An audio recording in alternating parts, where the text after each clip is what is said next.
move on to item 8.3, which is presentation, discussion, possible action regarding development of traffic congestion and mobility analysis. Mr. Jason Schubert will be making the presentation, or introducing the presentation, maybe is a better phrase. A little bit of both. Good evening, Mayor and Council. Jason Schubert, Planning and Development Services. This item is an introduction of a project that staff began earlier this year regarding traffic congestion and mobility analysis in the city, and we are working with a consultant. So I will introduce the project and kind of the beginning parts, and then I'll turn it over to our consultant, Nayan Amin from the consultant firm TJKM is here to provide the bulk of the technical part of the presentation. We are not completed the analysis. This is kind of where we're at in the process. And we'll provide some insight to that and also some feedback requested from the council as we work through this. And we plan to bring this item back to the council as we work through the analysis later this fall. So the purpose of this study or in this analysis is to improve the traffic congestion and mobility within the city. So it's first looking at analysis of what it looks like now and also what it's projected to be in the future. And so our future year that we've chosen for this study is in 2035. So it is a technical, detailed analysis of identified intersections that we'll see later in this presentation. But it is also looking at the impacts of all the transportation systems. So not just vehicular, but kind of some of the conversation actually that we just had in the last item, noticing that there are trade-offs in how you do approaches and proximity of land uses to your destination. All those factor into what the different transportation demands are and what transportation options are viable. Part of this project, we've had some various stakeholder engagement, and we're still working through that. So the image you see here on the right is actually a congestion and mobility study survey that's online. It's a SurveyMonkey survey that's on the city's website. We posted a blog last week, actually looking at the results earlier today. We've actually already received over 250 responses to that, and we actually have that posted and receiving responses through the rest of this month, through August 31st. So we're excited to have a good start in that week, and we continue to want to solicit more feedback through that mechanism. We've had discussions with our public agency partners in the area, namely TxDOT, Texas A&M, and the Bryan College Station MPO, the major providers of transportation, and also some of those key destinations. And so we'll continue to work through them. We've had an initial discussion and kind of an outline of what we're working on. And as we start identifying issues specifically and potential solutions to those, obviously many of the larger roadways are not city roadways, they're TxDOT roadways. And so there's not maybe something, a city solution or something that we can work with the MPO or with TxDOT to help address. So at this time, I'll turn it over to Nayan, who will continue the presentation, and both of us will be available for questions and discussions as we go through or at the end of the presentation. Good evening, council, staff, and thanks, Jason. Pull the microphone down a little bit so it's right in front of your mouth. That works a little better. Is it better? Okay. Good evening, council, staff, and Jason. Thanks. So as Jason mentioned, we are conducting a congestion and mobility analysis. Some of the key tasks in the project is to analyze the roadways and study intersections within the city of College Station under existing conditions and 10-11 years down the road in year 2035. We collected extensive data and projected the future demands based on the travel demand model on a regional basis, and conducted the operational analysis for level of service D is an acceptable standard within the city. As Jason mentioned, we are still working on the project, and some of the upcoming tasks we would be looking into is identifying the congestion along the corridors, developing a toolkit how to mitigate those congestion, and develop a final report which we will be bringing it back to the council for approval. The study intersections that were selected are highlighted on the screen or on the map. and they were selected based on the knowledge of the local area, input from the city staff, and the intersections along some of the corridors that are planned to be improved or are being under construction. They were not included in the study. Level of service descriptions, just a schematic on the left-hand side, what each letter of level of service means. And as I said, that the acceptable level of standard is D. So as we can see, once we pass level of service D, we are looking at congested conditions at the study intersections. And the table on the right-hand side, it identifies the delay in average second per vehicle that is being experienced at a signalized intersection and at a non-signalized intersections. So based on the analysis, what we found is under existing condition, we have approximately 6 intersections that are operating at unacceptable levels or higher than level of service D during the morning commute hours, and about 7 intersections during the PM commute hours.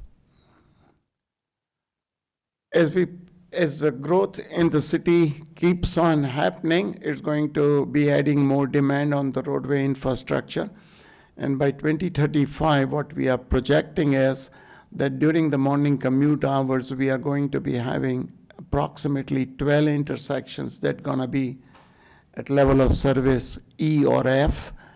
And during the PM peak, we are going to be experiencing significant delays at approximately 25 intersections out of the 50 that were analyzed.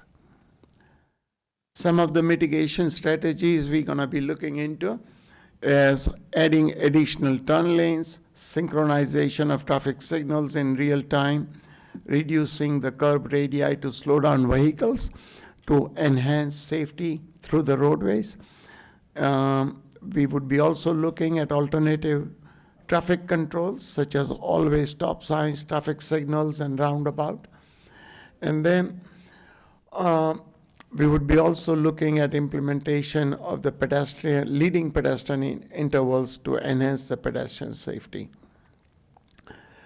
One thing I would like to mention, that intersections where we are going to be experiencing a significant LOS issue, they might necessitate a larger change to the intersection design and configuration.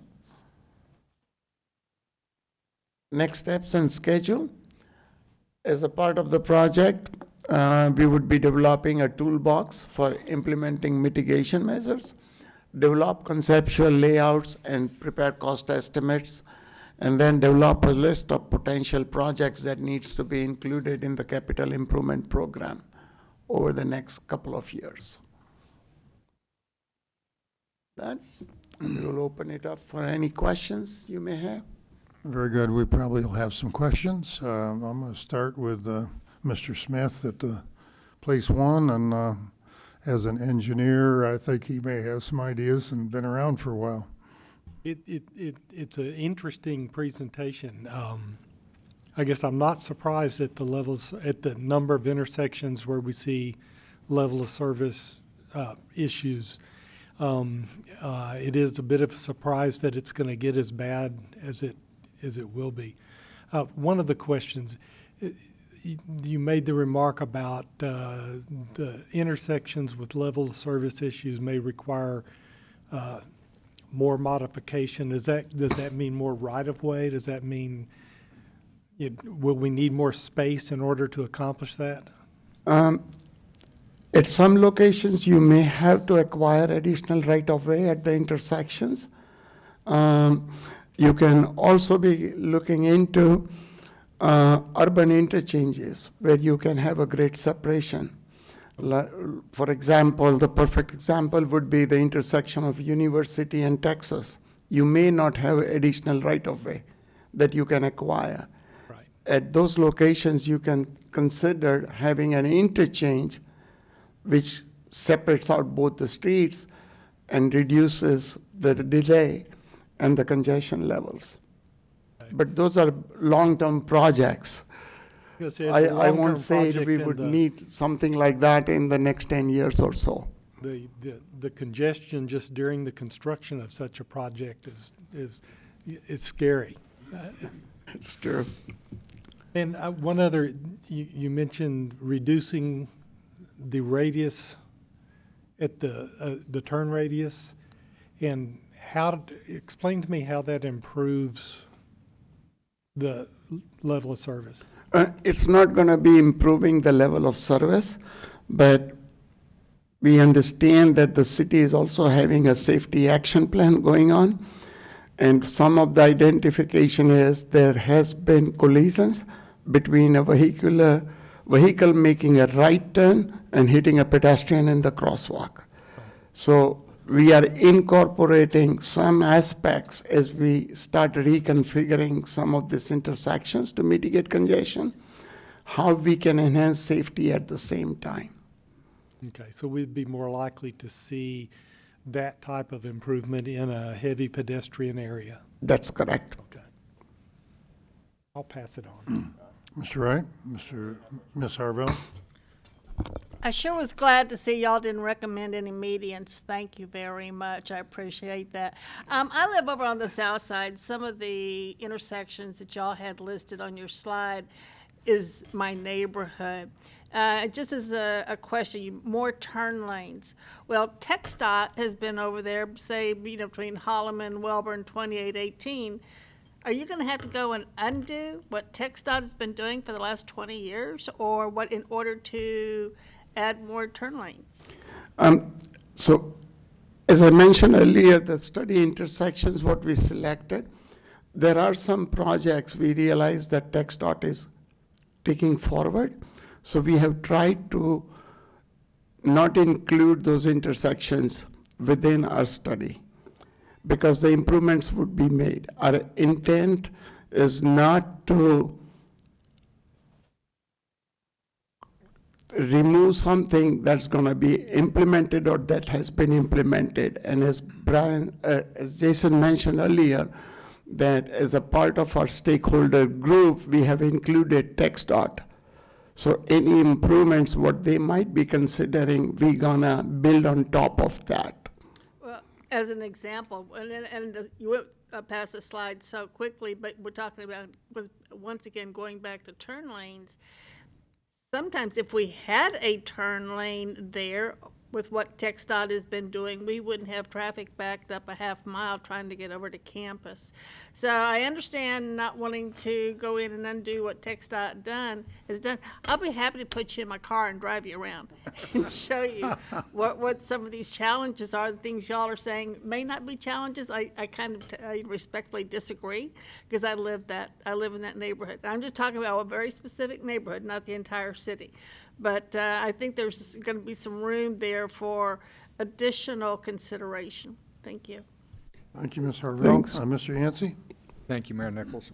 Congratulations, sir. On my time on council, pound for pound or second for second, based on the amount of time you gave and the presentation you gave, it's right at the top of the list, very close to one of the more fascinating ones I've ever seen, and I appreciate that very much. I have a question for you about, and then a question for Jason.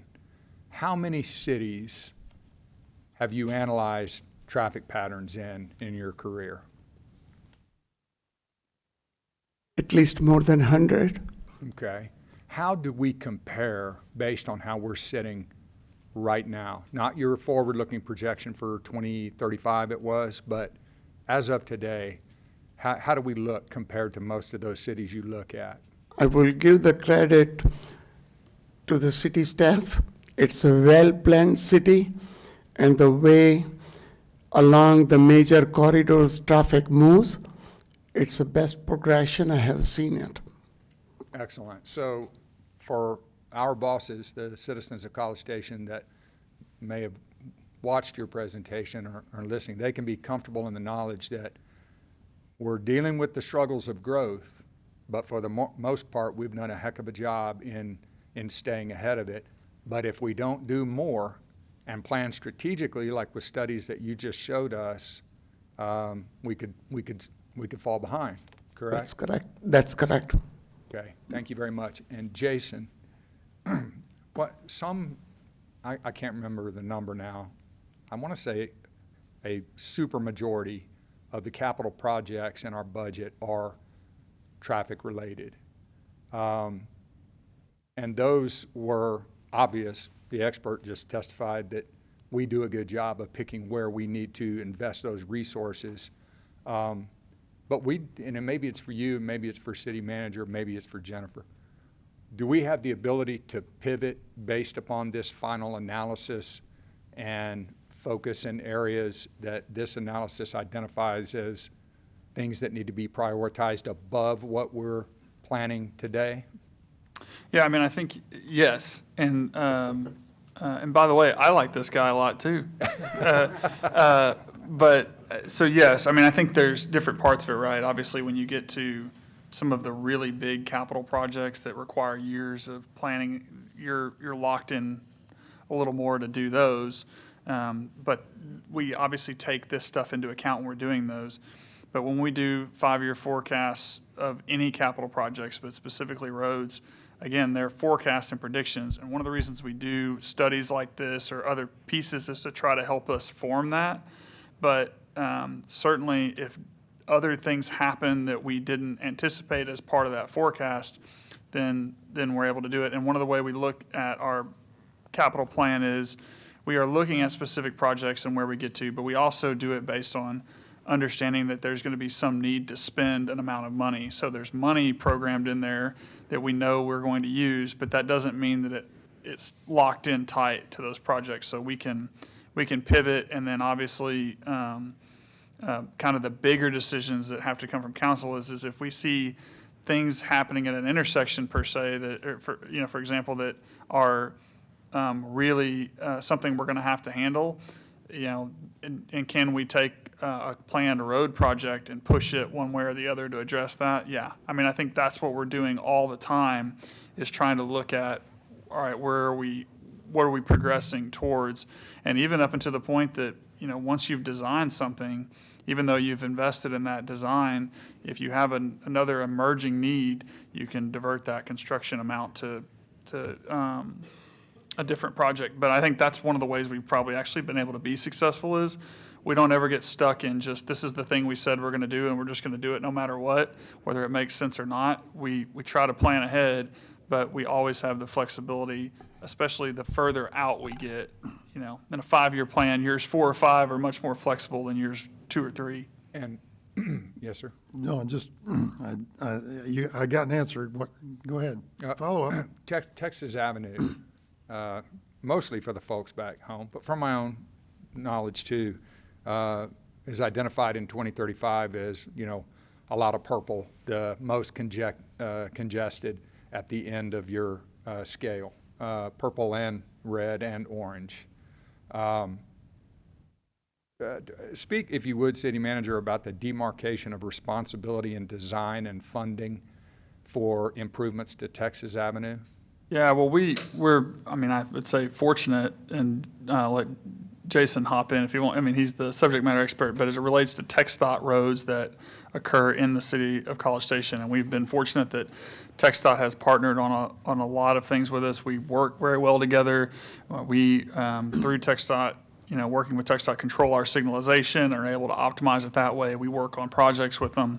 But we do have roads that are TxDOT's, and even though they're in our city, funding and things comes from them. We've also done, I know this is not necessarily specifically Texas Avenue, but on Bush and others, we do pedestrian projects that we've done in conjunction with funding from TxDOT. Sometimes we provide part of that funding, but it also takes that coordination. So maybe I think what you're asking me about too is it's not just roads that we own that are part of controlling how all this works. So in this planning, we're doing that in conjunction with TxDOT and even A&M to understand what that's going to look like.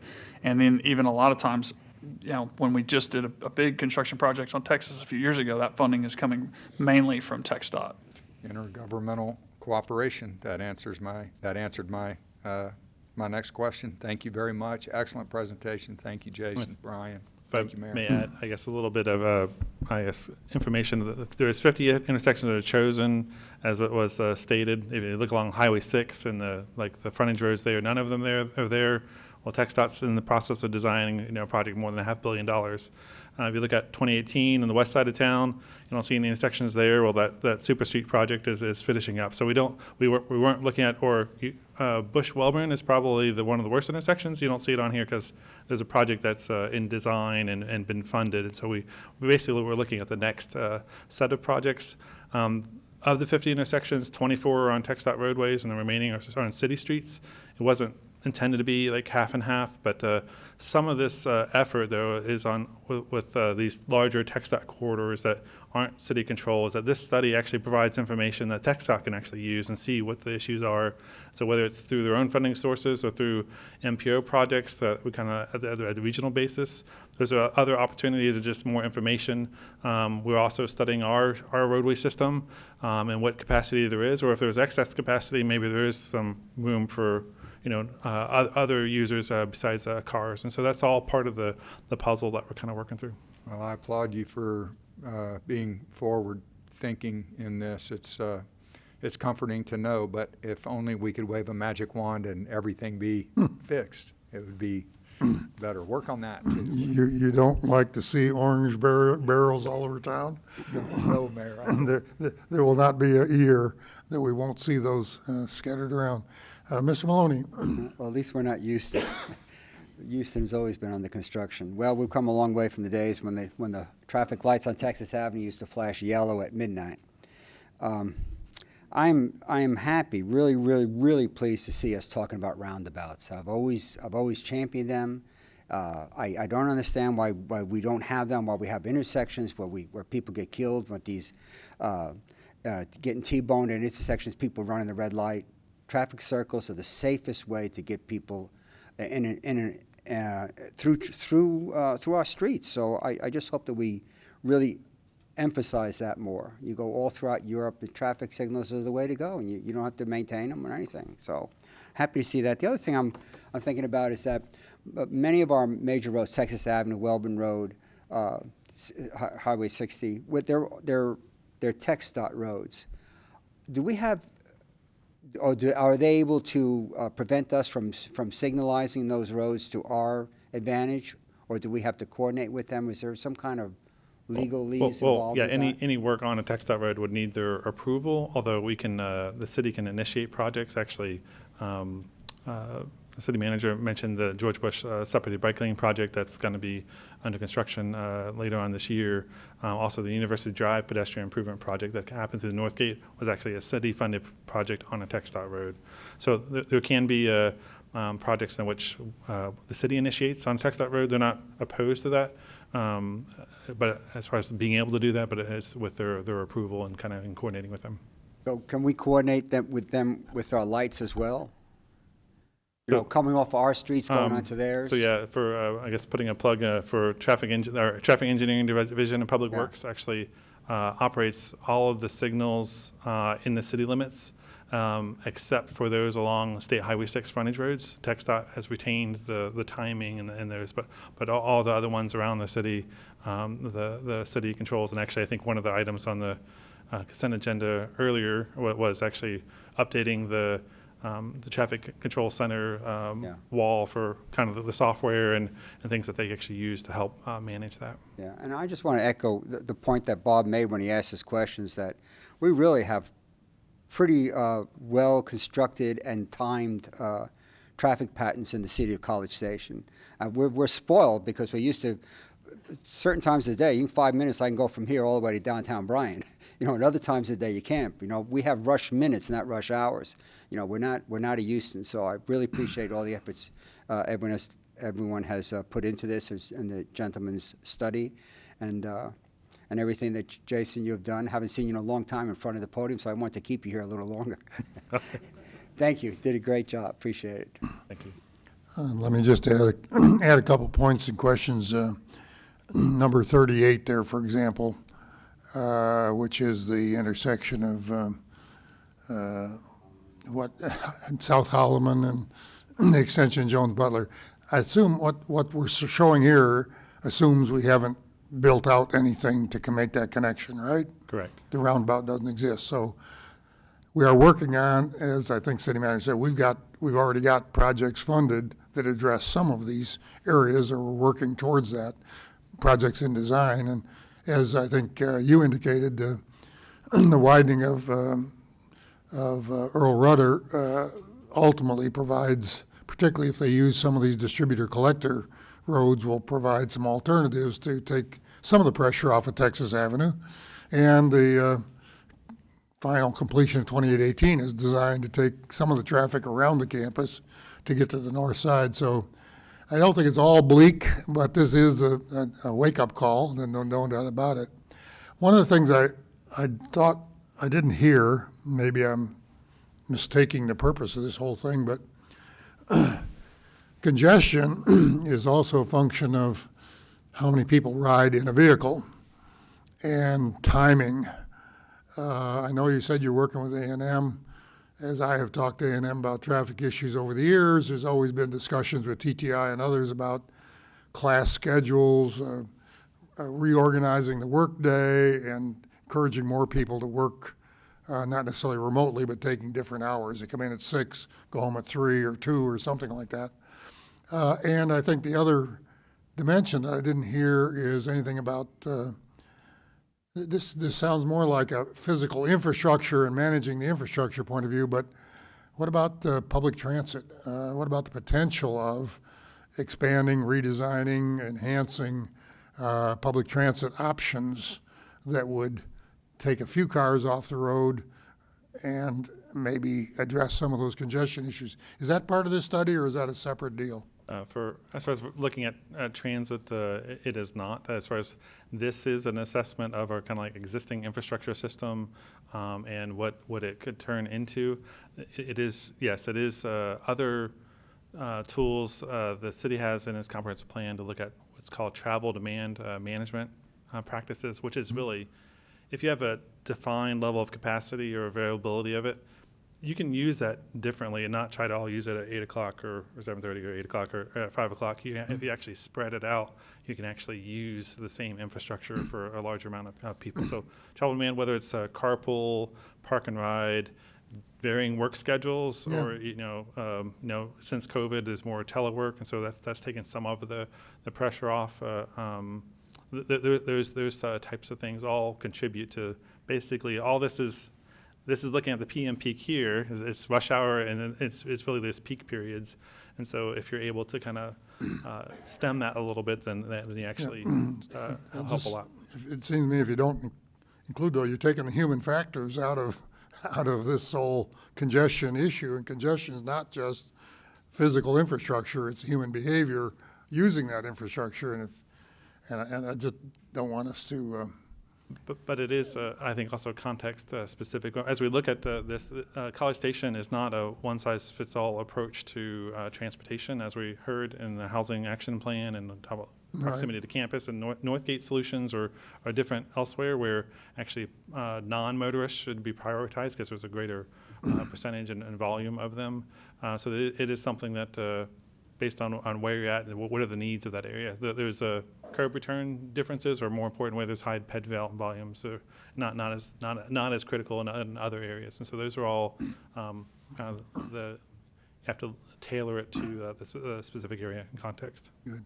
Yeah, Mayor, I just want to, I think that's a good point, and Jason did a good job. And we mentioned earlier our work on University right now to look for pedestrian and bike connections, both in the Northgate area and in the Century Square area. And thanks to Congressman McCall's office for helping us to work on that.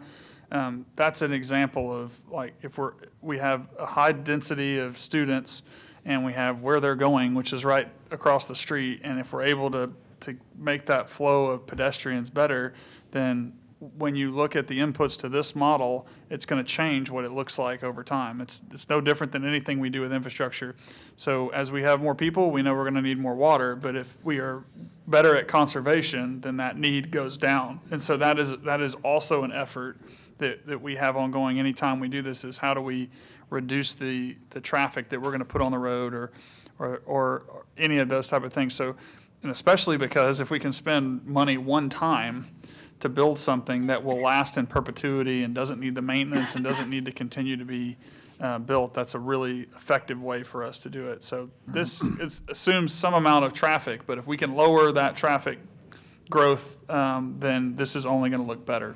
Great, thank you. Any other comments or direction for the consultant and staff? Well, I appreciate you bringing it to us. Jason, would you go back to that opening slide? your cover slide? That's the first time I think I've seen that photo. I don't know as it really matches this particular topic, but I love the photo behind the title. Is that something new? Is that a new photo of the campus, or is that thanks to the? It was a image that the consultant put on the slide, but yes, obviously this is we are home of Texas A&M. I know. I would just point out that from a traffic congestion and mobility analysis standpoint, that is in the middle of the day, the 4th largest downtown in the state of Texas that we're showing a picture of. So it's just a different angle from a drone or something, and I assume it's not AI. It's probably a real photo. And I appreciate somebody using that for a cover. I hope Public Works or Public Communications has that in their inventory of assets. Thank you very much. Appreciate it. We'll look forward to the report coming, later this fall? Correct. Okay. Thank you. Appreciate it.